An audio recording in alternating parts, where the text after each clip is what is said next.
দাদার হাতে ভাই খুন। ঘটনাটি ঘটেছে উত্তর দিনাজপুর জেলার চোপড়া থানার লক্ষ্মীপুর এলাকায়। জানা যায় কলিমউদ্দিনের সঙ্গে দীর্ঘদিন ধরে জমি বিবাদ ছিল তার দাদা কবির উদ্দিনের। কলিমউদ্দিনের স্ত্রী তাদের পাটকাঠি কবির উদ্দিনের সীমানায় রাখলে দুই পরিবারের মধ্যে বচসা শুরু হয়। পরবর্তী সময়ে দুই পরিবারের মধ্যে লাঠির সংঘর্ষ শুরু হয়। লাঠির আঘাতে গুরুতর জখম হয় কলিমউদ্দিন। প্রথমে কলিমউদ্দিনকে রামগঞ্জ প্রাথমিক স্বাস্থ্য কেন্দ্রে নিয়ে যাওয়া হয়, তারপর ইসলামপুর মহকুমা হাসপাতালে আনলে কর্তব্যরত চিকিৎসক তাকে মৃত বলে ঘোষণা করে। ঘটনার তদন্ত শুরু করেছে চোপড়া থানার পুলিশ। নাম হলো পূর্বদিন, বড়জনের নাম পূর্বদিন। পূর্বদিন, হেমেদুল, সারবানু, হাসিনা, খতেজা, আলম, নেমুল, কি রেতিবন না, ওটার নাম কি? ঝগড়া হয়েছে সিরিফ একটু ওই যে লোকরিগুলার জন্য, সিরিফ লোকরিগুলার। হ্যাঁ হ্যাঁ, পাতা সিঞ্জা, হ্যাঁ ওইগুলা নিয়ে ঝগড়া হয়েছিল। সিরিফ অল্প ঝগড়া, ওরা ও সবাই একদম যায় না, একদম মোটা মোটা বাসগুনা নিয়ে খালি মারে। ও আমার বর হবে স্যার। নাম কলিমউদ্দিন। হ্যাঁ। কত বয়স? বয়স তো আমি আধার কার্ডে আছে। কি করেন উনি? কি কাজ করেন? কাজ খেতে গাড়ি। বয়স তাও কত হবে আনুমানিক, কত কি মনে হয়? আনুমানিক ওইরকম হবে, আমি বলতে পারবো না স্যার। 50 কি 65 এরকমই হবে।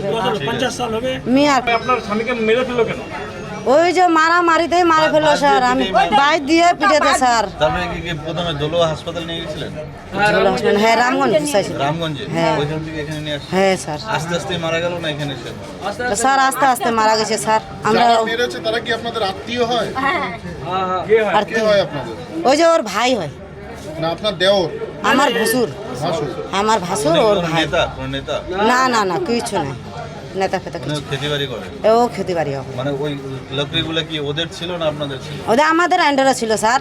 মতলব ও যে একটু সিরি বৈধ সুদূর খালি ওদের কাছে গিয়েছিল, ওই জন্য। ওদের সীমানাতে হ্যাঁ গিয়েছিল? হ্যাঁ, এই হালকা মানে ওই যে ফাট পাইছে তো আমাদের একনার মধ্যে, চোট কিছু নাই। বাড়ি থেকে যাবে, বাড়িতে লক্ষ্মীপুর যাবে, তারপরে দেখতে পারবে। আপনাদের বাড়ি কোথায়? আমার বাড়ি স্যার লক্ষ্মীপুর মুন্সিটোলা। বাড়িতে আজকে আপনার ছেলে মেয়ে আছে? ছেলে আছে স্যার, ছোট ছোট ছেলে দুইটা। আমার দুইটা, আর আগের আছে 4 জন। ওর দু সাথী তো। আপনার নাম কি? আমার নাম হলো চেনবানু। বললাম মারলো কিভাবে? ওই যে বাসগুলা দিয়ে খালি মারা যায়। মাথা, হ্যাঁ মাথা তো লাগছে। আমারও মাথা এখানটায় ফুলে গেছে স্যার, এইখানটায় আমার মাথাটাও ফুলে গেছে, আমাকেও মাইছে। কি ওই আমার বাড়িতে একদম জমিনের লেফড়া ছিল, তারপরে ওটা ভাগ করেছে। ওইখানে আমরা, আমার মা হবে ওটা, ও মা, আমার মা ওখানে সিঞ্জা রেখেছে তো যার, হ্যাঁ পাটকাঠি রেখেছে। পাটকাঠি রাখার পরে ওর মতলব আমার চাচার তো একটা ভাই আসে, ওর সিঞ্জাগুলো ফিকে দিয়েছে তো তখন আমার বাবা জুমা গেছিল। হ্যাঁ, জুমা পড়তে গেছে, তখন ও বলতে পারেনি। তারপরে আমার মা আসে, বাবা আসে, জুমা থেকে আসার পরে আমার বাবাকে বললো, তো আমি সিঞ্জাগুলো রাখছিলাম, ওখান থেকে ফেঁকে দিয়েছে চুপচাপ। বলছে এ বাড়িতে আছে, ওরা ওর বাড়িতে আছে, ঠিক আছে। তারপরে আমি ঘুমাইছিলাম, আমি বাড়িতে ছিলাম, আমিও ছিলাম। আমি বুঝতেছি তো দুজনেই কাটাকাটি করছে, এখন আমি ঘুমাইছিলাম। তারপর উঠে দেখছি তা আমার বাবাকে ওরা সবাই মারার পরে একদম ফেলে দিয়েছে রোডি। কারা মারছে? আর এরকম পূর্বদিন মারছে, হেমেদুল মারছে। সে আপনার কি হয়? আমার চাচা তো ভাই হবে তো। কি ভাই? চাচার বেটা ভাই হবে। হ্যাঁ, আমার বড় বাপের ছেলে।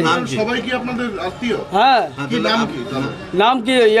কবির উদ্দিন। হ্যাঁ, হেমেদুল। কবিরউদ্দিন কি আপনার কাকা? হ্যাঁ, আমার বড় বাপ। হ্যাঁ। তারপরে ওই যে ওখানে তো আমি ছিলাম না একটু। হ্যাঁ, তারপরে আমার কইরা মা ছিল, ও বলতে পারবে। আমি তো ঘুমাইছিলাম, আমাকে তো বলছি। উঠে আপনারা হসপিটাল নিয়ে আসলেন? হ্যাঁ, উঠাই থেকে তারপরে দেখছি বেশি হয়ে গেছে, তখন তো উঠাই নিয়ে আসলাম। আস্তে আস্তে রাস্তায় শেষ। আপনার নাম? তরিকুল ইসলাম। হ্যাঁ, পুলিশ বলছে বাড়িতে, বলছে এখন, বলছে আসছিল না আসছিল, আমি এখন বলতে পারবো না। তরিকুল ইসলাম না? হ্যাঁ, বাস দিয়ে মেরেছে কি? হ্যাঁ, বাস দিয়ে মেরেছে। আপনি কে? উনি? হ্যাঁ, ওনার আমার বাবা। আপনার নাম? তরিকুল ইসলাম।